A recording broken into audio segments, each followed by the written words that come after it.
Hello everyone, good morning all of you. Welcome to maths वाला by Ranjeet Verma. आज हम basically बात करने वाले हैं chapter number 13 surface area and volume के बारे में, जो हमारे लिए बेहद ही इंपॉर्टेंट चैप्टर है। इसका वेटेज कम से कम 8 to 10 मार्क्स का होगा बोर्ड के पेपर में। ओके, तो आज हम जो बेसिकली बात करेंगे इस क्वेश्चंस के मतलब इस चैप्टर के अंदर जो है वो आपका होगा basically basic concept of surface area. सारे बेसिकली जितने भी फार्मूलाज हैं, क्यूब है, क्यूबॉइड है, सिलेंडर है, आपका कोन है, और इसके बाद स्फीयर है, हेमिस्फीयर है और फ्रस्टम ऑफ कोन है। इन सभी के बेसिक हम फार्मूले सीखेंगे इस पर्टिकुलर वीडियोस के अंदर। ध्यान से देखिए और चलिए समझिएगा। ये इसलिए मतलब इस पर मीन्स फार्मूले पे इसलिए जब मान लो कभी आपको रिवाइज करने के साथ फार्मूले, तो आप ये वीडियो पर क्लिक करें और आराम से पूरा फार्मूला देख सकें। ओके, तो चलिए सर शुरू करते हैं। नंबर 1 आता है क्यूब आता है।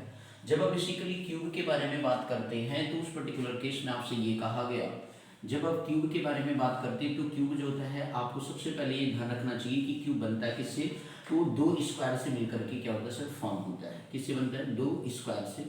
इस तरीके से क्यूब इज मेड बाय मतलब स्क्वायर, आप ऐसे बोल सकते हैं क्यूब जो होता है इज मेड बाय स्क्वायर, आप लिख सकते हैं। तो क्यूब जो है स्क्वायर से मिलकर बनता है। इसके 6 फेसेस होते हैं, 8 वर्ड, ठीक है। इसके बाद आपका जो है 12 एजेज होते हैं और 8 कॉर्नर्स होते हैं। तो इस तरीके से आपको ये भी ध्यान रखना है थोड़ा सा बेसिकली जो है। तो यहाँ पे हम जब बात करते हैं इसमें कितने फेस होते हैं, 6 फेस होते हैं, 8 आपके कॉर्नर्स होते हैं, और फिर इसके बाद जो है 12 आपके एजेज होते हैं। 12 क्या होते हैं सर? एजेज होते हैं। ओके, कॉर्नर लिखो या वर्टाइसेस आप लिख सकते हो, डजंट मैटर। ओके, इसके बाद नेक्स्ट अब बात करते हैं सरफेस। देखिए एलएसए और सीएसए की बात करते हैं। एलएसए और सीएसए का मतलब या इसी को फोर वॉल सरफेस एरिया भी कहते हैं। क्या कहते हैं sir? Four wall surface area के नाम से जानते हैं ऑफ क्यूब, ठीक है ना। तो अब इस तरीके से जो एलएसए मतलब लेटरल सरफेस एरिया होता है, क्लास 9th में भी आपने पढ़ा होगा। Curve surface area, four wall surface area, तो 4 सरफेस होंगे, स्क्वायर है, स्क्वायर का एरिया क्या होता है? ए स्क्वायर होता है, साइड का स्क्वायर होता है। तो इस तरीके से 4 टाइम्स ए स्क्वायर हो जाता है, ठीक है ना।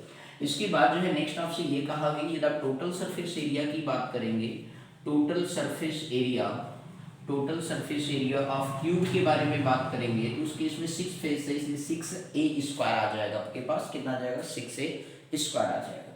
इसके बाद वॉल्यूम ऑफ क्यूब के बारे में आप बात करेंगे। ये 3 बेसिक फार्मूलाज हैं, 1 2 तीसरा।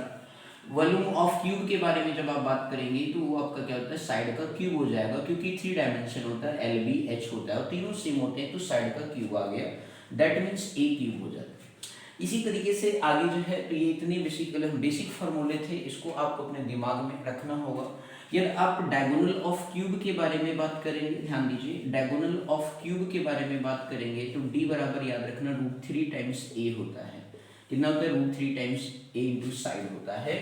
ये भी एक चौथा फार्मूला बेसिक फार्मूले में आता है, अभी बताऊंगा अगले कॉन्सेप्ट में कैसे आया है। क्लियर है? तो ये था क्यूब के बारे में। इतना बेसिक फार्मूला आपके माइंड में होना ही चाहिए इस चैप्टर को करने के लिए। ओके, क्योंकि यहाँ पे मिक्सअप क्वेश्चन पढ़ेंगे, तो इसलिए जो है आपको बारीकी से ध्यान से समझना है, सीखना है, परेशान बिल्कुल है। ओके, अब चलिए बात करते हैं। नेक्स्ट आता है सर जी क्यूबॉइड के बारे में। अगले देखेंगे, आगे में सभी ये बेसिक फार्मूलाज थे। अब इसके बाद जो है नेक्स्ट बात करते हैं, अगला आता है आपके पास क्यूबॉइड के बारे में आएगा। अब क्यूबॉइड में क्या है सर जी? उसमें सेम होता है, इसमें लेंथ, विड्थ और हाइट क्या होता है? अलग अलग होता है, क्योंकि ये रेक्टेंगल से बनता है। तो आप लिख सकते हैं कि cuboid is made by rectangle. Cuboid is made by क्या लिखेंगे? क्यूबॉइड इज मेड बाय क्या लिखेंगे? मेड बाय रेक्टेंगल आप लिखेंगे। अब इस तरीके से जो है ये रेक्टेंगल से बनता है, तो इस तरीके से इसका फॉर्मेशन आप इस तरीके से आप दिखा देंगे कुछ इस तरीके से, ठीक है ना मेरे भैया लोग। तो ये लेंथ हो गई, ये विड्थ हो गई, और ये क्या हो गया? आपका हाइट हो गया। तो इस तरीके से लेंथ है, विड्थ है और हाइट है। तो अब आप यहाँ पे जो है बेसिकली बात करें, इसमें भी टोटल जो 6 फेसेस होते हैं।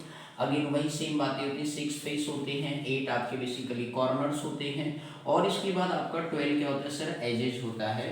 तो इस तरीके से यदि आप बेसिकली यहाँ पे एलएसए और सीएसए की बात करेंगे, तो एलएसए और सीएसए आप बेसिकली जो है मीन्स जो है कीवर्ड के बारे में यदि आप बात करते हैं तो मीन्स सीएसए मतलब लेटरल सरफेस एरिया और कर्व सरफेस एरिया कीवर्ड जो होता है वो आपका क्या बन जाएगा कि इसमें आपका जो बॉटम पोर्शन है एल इंटू बी, ऊपर सीलिंग वाला एल इंटू बी क्या होता है? हट जाता है, तो चारों वाल का आता है। तो इस तरीके इसी को फोर वाल सरफेस एरिया भी कहते हैं, तो इसमें परेशान आप नहीं होंगे। फोर वाल सरफेस एरिया, तो उस केस में आपका जो फार्मूला बनकर आता है 2 टाइम्स एच एल प्लस क्या आता है बी आता है। क्लियर होगी?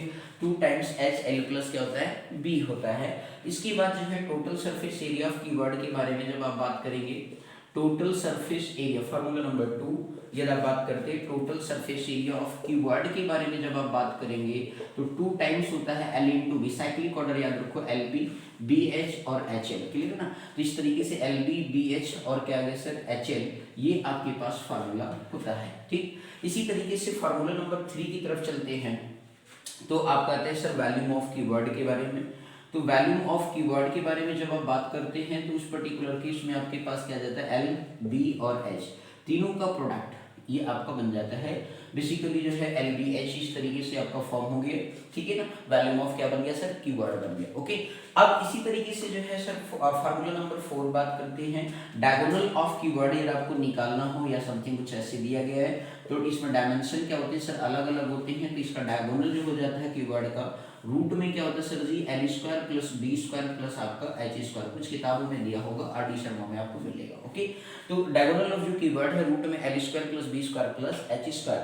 तो ये 4 फार्मूले जो है कीवर्ड से रिलेट, इसके अलावा इसमें कोई फार्मूला हमें नहीं। कभी कभी सीलिंग आ जाएगा तो एल बी इसमें जुड़ जाएगा 4 वाल सरफेस एरिया में। ठीक है ना? कभी बॉटम जुड़ जाएगा, कभी ऊपर का सीलिंग हट जाएगा, तो एल बी और जोड़ देंगे तो आपका इस एक कॉन्सेप्ट इसमें आ जाता है। क्लियर हो गया ना?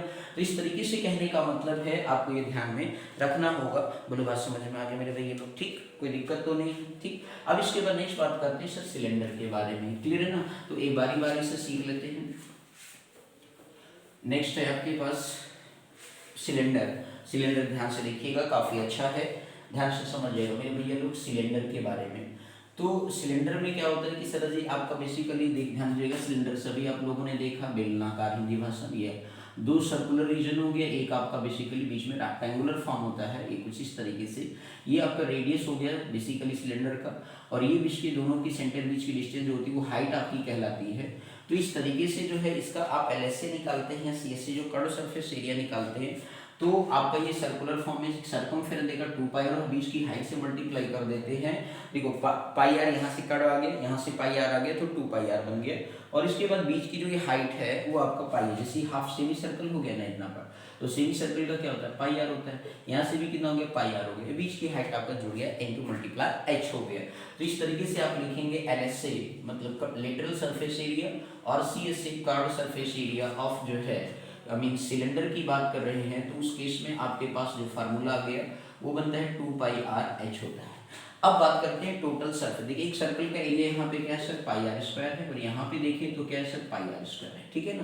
तो इस तरीके से जब आप total surface area of cylinder की बात करेंगे, टी एस सी आप लिखो, चाहे शॉर्ट मतलब ओपन करके इस तरह लिखो, टी एस सी जो होता है ऑफ सिलेंडर, जब आप फाइंड आउट करेंगे total surface area of cylinder, तो आपका curve surface area 2 pi R H plus circle का एरिया 2 है, तो ये 2 पाई आर स्क्वायर। क्लियर है ना भाई?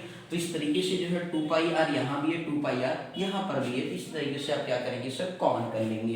तो 2 पाई आर आपने क्या किया कॉमन कर लिया, यहाँ से h बचा और यहाँ से क्या बचा r, तो 2 पाई आर ब्रैकेट में क्या हो गया h प्लस r हो गया। बोलो आया समझ में? कोई दिक्कत? अब इस तरीके से जो है आपके पास टोटल हो गया। अब वैल्यूम एक और रह गया sir ji, volume of cylinder find out करेंगे। तो वैल्यूम ऑफ जो सिलेंडर फाइंड आउट करेंगे तो क्या होता है sir ji pi are square, circle का एरिया और हाइट से मल्टीप्लाई कर देंगे तो वैल्यूम ऑफ सिलेंडर आपको मिल जाएगा, पाई आर स्क्वायर एच मिल जाएगा। ओके, तो ये थे बेसिक फार्मूले सिलेंडर से रिलेटेड, इन्हीं का इस्तेमाल करके हम क्वेश्चन की क्या करेंगे सर सॉल्विंग करेंगे, इसके अलावा कोई फार्मूला नहीं देखेंगे। ठीक है ना? अब इसके बाद नेक्स्ट बात करते हैं सर जी कोन के बारे में, ध्यान से देखते रहिए। ठीक है ना मेरे भाई लोग? फर्स्ट टर्म ऑफ कोन पिछले साल हटा लिया गया था, तो इसलिए जो है हम लोग बेसिकली हेमिस्फीयर तक देखेंगे। नेक्स्ट पार्ट है मतलब चौथा पार्ट है 3 डायमेंशन का, ये सारे हमारे सॉलिड फिगर कहलाते हैं और 3 डायमेंशन होते हैं। तो कोन के बारे में जब आप बात करते हैं तो कुछ इस तरीके से आप बना सकते हैं। ठीक है ना भैया? ये आपका लेट से कुछ कोन हो गया ए, ठीक है ना? अब यहाँ पे इस तरीके से परपेंडिकुलर हाइट, इसी जो स्लैंट लाइन इसे स्लैंट हाइट कहते हैं एल, ठीक है ना भाई? इसका नाम क्या है स्लैंट हाइट कहते हैं इसको। और इसके बाद ये आपका जो है हाइट हो गया, हाइट ऑफ मतलब हाइट ऑफ कोन हो गया, इसको कैपिटल एस, ये रेडियस आपका आर होगी। इनके बीच में सर रिलेशन देखिए, पाइथागोरस में 90 डिग्री होता है, तो पाइथागोरस राइट एंगल ट्रायंगल है, तो इस तरीके से ट्रायंगल एओबी में, तो देखिए सर एल एस से आप बात करें और सी एस से और बेसिकली जो है लेटरल सरफेस एरिया और cut surface area of cone के बारे में बात करते हैं तो पाई आर हो गया इसका, और इसके बाद स्लैंट हाइट से जोड़ मल्टीप्लाई कर देते हैं, एल आ जाता है तो पाई आर एल बन गया। ओके, पाई आर हो गया ये सेमी सर्कल, इसके बाद एल स्लैंट हाइट से मल्टीप्लाई करते हैं, ठीक है ना, तो पाई आर एल हो गया। इसके बाद जो है सर जी नेक्स्ट बात करते हैं टोटल सरफेस एरिया की बात करेंगे। टोटल टीएसए लिख देता हूँ शॉर्ट टर्म में, तो फार्मूला नंबर ये 1 था, formula number 2 TSA of cone के बारे में जब आप बात करते हैं, मतलब total surface area of cone के बारे में जब आप बात करते हैं तो आपका curve surface area plus circle का एरिया पाई आर स्क्वायर जुड़ जाता है। तो पाई आर यहाँ भी है, पाई आर यहाँ भी है, कॉमन कर लिया तो यहाँ से एल बचा और एक आर यहाँ पे रह गया, तो पाई आर एल प्लस क्या बनता है सर, आर बन जाता है। ओके, तो ये आपका बेसिकली कोण का आ गया। तीसरी बात करते हैं सर जी, ध्यान दीजिएगा, कोण का बेसिकली फाइंड आउट करेंगे वैल्यूम। तो वैल्यूम ऑफ कोण के बारे में जब आप बात करते हैं तो वो बेसिकली आता है 1/3 पाई आर स्क्वायर एच बन करके आता है। तो वैल्यूम ऑफ कोण कितना होता है, 1/3 पाई आर स्क्वायर एच होता है। ठीक, तो इसमें 3 ही फार्मूले बेसिक हैं जिनको हमें याद रखना होगा। ओके, अब इसके बाद बात करते हैं स्फीयर के बारे में। ध्यान से देखिएगा सर, बहुत ही अच्छा कॉन्सेप्ट है, बस आपको हम एक बार ये वीडियो इसलिए बना रहे हैं जिससे कि आपको सारे फार्मूले एक साथ देखने को इस चैप्टर के मिल जाए, क्योंकि इसमें मेन फार्मूला याद होना चाहिए और कैसे निकालना है क्वेश्चन वो तो हम आगे दिखाएंगे, सिखाएंगे एक एक क्वेश्चन। ठीक है, तो अब अगला है क्वेश्चन नंबर 5 आता है स्फीयर के बारे में। ध्यान से देखिएगा, जब आप स्फीयर के बारे में बात करते हैं तो उस पर्टिकुलर केस में जो है स्फीयर मतलब आप वैसे देखो, देखो ये 2D पिक्चर है तो इसलिए आपको एक तरीके से क्या है सर जी, ये सर्कुलर दिखेगा। ठीक है, लेकिन ये कैसे, मतलब जैसे आपने बास्केटबॉल देखा होगा, फुटबॉल देखा होगा, वॉलीबॉल देखा होगा, कोई बॉल देखा होगा, सब 3D होता है सर, क्लियर है ना। तो इसलिए यहाँ पर, लेकिन आप बोर्ड पर बनाओगे 2D पिक्चर है तो इस वजह से क्या है आपको सर्कल दिखेगा। तो यहाँ पे भी यदि आप बात करें मीन्स जो है इसमें टोटल सरफेस एरिया ही होता है, कर्व सरफेस नहीं होता, ये चीज़ आपको ध्यान रखना है। टोटल सरफेस एरिया ऑफ जो है स्फीयर की बात करोगे तो ये आपका सर बनता है 4 पाई आर स्क्वायर बन करके आता है। ओके, इसके बाद वैल्यूम, इसमें 2 ही फार्मूले आपको ध्यान रखना है, इसका रेडियस आर है 2। तो इस तरीके से यदि आपका बेसिकली इसमें वॉल्यूम ऑफ बेसिकली स्फीयर के बारे में बात करेंगे तो वैल्यूम ऑफ स्फीयर जो होता है sir ji 4/3 pi R cube हो जाता है। तो ये 2 फार्मूले आपको ध्यान में रखने होंगे, ठीक है ना। इसके बाद नेक्स्ट आता है नंबर 6 कर लेते हैं सर हेमिस्फीयर के बारे में, जो 3D का है। हेमिस्फीयर मतलब आपने बॉल को कट कर दिया, जैसे आपका बाउल होता है, ठीक है ना, तो वो हेमिस्फेरिकल शेप माना जाता है। अब इसका रेडियस कितना हो गया सर, ये आर हो गया, ठीक है, और ये आपका पाई आर जो भी है, ध्यान से समझिएगा सर। तो यहाँ पे जो है सी एस से आप जब आप फाइंड आउट करते हैं मतलब यहाँ पे एल एस से होता है, हेमिस्फीयर के बारे में बात कर रहे हैं सर। तो जब आप हेमिस्फीयर के बारे में बात करते हैं तो एल एस से और सी एस से, अब जो हेमिस्फीयर होता है वो आपका बेसिकली जो है कितना बनेगा सर जी, 2 पाई, आधा हो जाएगा 2 पाई आर स्क्वायर। ठीक, टोटल जब आप बात करते हैं, टोटल हम टीएसए ऑफ हेमिस्फीयर निकालते हैं, ध्यान से समझिए, टीएसए ऑफ जब आप हेमिस्फीयर फाइंड आउट करते हैं तो उस पर्टिकुलर केस में टीएसए ऑफ हेमिस्फीयर में क्या होता है सर जी, आपका बेसिकली बन जाता है 3 पाई आर स्क्वायर, क्योंकि ये वाला भी रीजन कैसा होता है सर, सर्कुलर हो जाता है। तो आपका एक तो बेसिकली क्या हो गया, ध्यान से समझिएगा, हाफ पाई आर स्क्वायर। तो इस तरीके से जो है यहाँ पे ध्यान, सेमी सर्कल है आपका, देखो टोटल जो है आपका जब स्फेरिकल की बात करते हैं तो बन जाता है curve surface area 2 pi are square आ गया, और प्लस जो है आपने क्या कर दिया सर, बेसिकली ये भी सर्कुलर रीजन है तो 1 पाई आर स्क्वायर जुड़ जाता है, तो इस तरीके से कितना आ जाता है 3 पाई आर स्क्वायर आ जाता है टीएसए ऑफ हेमिस्फीयर। ठीक, इसके बाद जो है सर जी इसमें एक फार्मूला नंबर 3 भी है।